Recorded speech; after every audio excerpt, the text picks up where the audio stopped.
Hi friends, Josh Yeager, fiduciary governance shaman and Santa Barbara dog walker.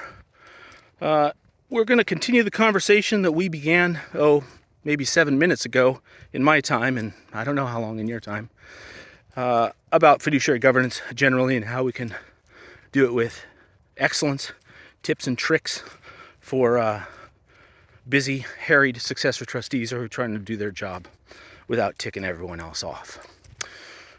And this time I thought I'd spend a little time on my walk thinking through the issue of the compliance library. You will hear me in this lecture series reference frequently the compliance library. Well, what is a compliance library and how does it work? Well, compliance is pretty straightforward. It's documentation that you have fulfilled your responsibilities as a trustee. So, some sort of memorandum record that demonstrates A, you knew what your job was, and B, you did something about it. That'd be the compliance piece. The library piece would be if you have a number of duties of care. Let's pretend that there's 12 key duties of care that a trustee may have. Don't hold me to that. That number expands or contracts based on the size and complexity of the trust, the nature of the assets, the number of beneficiaries, a whole host of things. But let's just start off with a presumption that there's 12 duties of care that you have to work through. Well, a prudent trustee would develop a governance process that says, well, I got a job. My job is to do these 12 things. I am going to sit down and be thoughtful about creating a record that I have fulfilled each of these duties of care.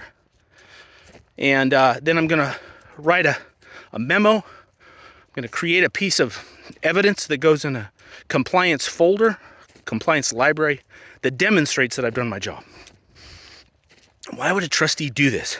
A trustee would do this because sometimes disgruntled beneficiaries call knucklehead attorneys and say, look, this trustee is the worst trustee that has ever been.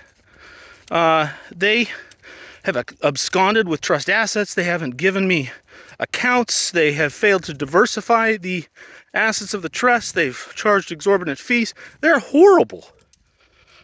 And the newly engaged on retainer attorney says, let's go get them. And they write up a very long petition that says this trustee judge is about the most horrible person that you have ever met. And we ask that they be removed from office. We ask that they be disgorged of any fees that they've received.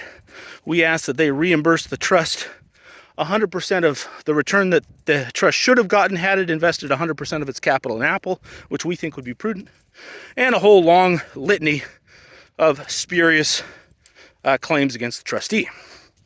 Well, wouldn't it be great if the trustee had anticipated that this day might come and had created a record, a contemporaneous record that demonstrated that, one, they knew what their job was, because they did a little inventory of what their job was, because without a job description, you can't know if you're doing your job. So that's step one.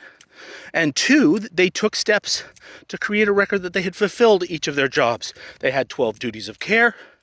They sat down at their desk and banged out a memo each month, 12 months in the year. And at the end of the year, they had created this record that they had done all the things that they're supposed to do as a trustee. Now, to be sure, the beneficiary probably will disagree that they acted prudently and in good faith when creating this record, but that's not the issue. The issue is, did the trustee make affirmative effort to fulfill their job? Not, do you agree with the job that they did? Reasonable minds can differ on how to make a quiche. And beneficiary says they made the quiche the wrong way. Trustee says, look, this is the way I've always made quiches. So that's really important step, is saying we have these elements, these duties of care. We're going to create a record that demonstrates that we've done those duties. That record is exactly aligned with our responsibilities, and that record goes into a compliance library that shows that we've done what we need to do. We do this for two reasons. One, to rebut claims by knucklehead attorneys. And the other is to do your job well, because doing your job well is important. That's about all I got. Ciao, friends.